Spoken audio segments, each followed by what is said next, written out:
नागपुरात second hand car स्वस्त दरात मिळवून देण्याचा आमिष दाखवत एकाला 1.5 लाखांनी फसवण्यात आलं। मेडिकल इमर्जन्सीचं कारण सांगून स्वस्तात कार मिळवून देण्यासह ती कंपनीत लावून चांगलं उत्पन्न मिळवून देण्याचा आमिष आरोपीनं दाखवलं। या प्रकरणी कोतवाली पोलिसांनी फसवणुकीचा गुन्हा दाखल करून पुढील तपास सुरू केला आहे। पोलिसांच्या माहितीनुसार कोतवाली पोलीस ठाण्याअंतर्गत फिर्यादी हे आरोपी हर्ष शास्त्रकर याला सुमारे 2 वर्षांपासून ओळखत होते। आरोपीनं स्वतःला कार डीलर भासवून सांगितलं की एक व्यक्ती वैद्यकीय आपत्कालीन कौटुंबिक अडचणींमुळे आपली मारुती अर्टिगा कमी किमतीत विकत आहे। त्यानं तक्रारदाराला असंही आश्वासन दिलं की गाडी एका कंपनीत गुंतवून तो चांगलं उत्पन्न मिळवून देईल। आरोपीवर विश्वास ठेवून तक्रारदारानं आरोपीच्या बँक खात्यात 1.5 लाख ऑनलाईन ट्रान्सफर केले।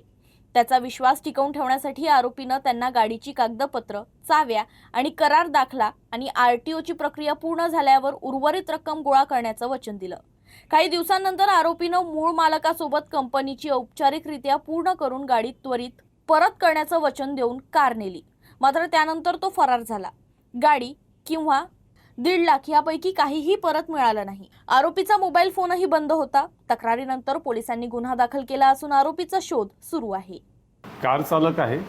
कार चालकाला आरोपीने सांगितलं की तुमची गाडी कंपनीमध्ये लावून देतो आणि त्याच्याकडनं कार मालकाकडनं कार घेतली आणि आपल्या फिर्यादीला सांगितलं की त्याला कार मालकाला पैशाची गरज आहे मेडिकलसाठी आणि त्याच्यासोबत सौदा केला एका 500 रुपयाच्या स्टॅम्प पेपरवरती आणि त्याच्याकडनं 70,000 आणि 80,000 असे ऑनलाईन स्वरूपामध्ये स्वीकारले। असे एकूण 1.5 लाख रुपये त्याच्याकडनं फिर्यादीकडनं स्वीकारले आणि त्याला ती कारचा सौदा झाल्यामुळे त्याला असं वाटलं, त्याचा विश्वास समाधान की कार माझी झाली, आता फक्त मला TTO फॉर्मवर सही घेतली की झालं।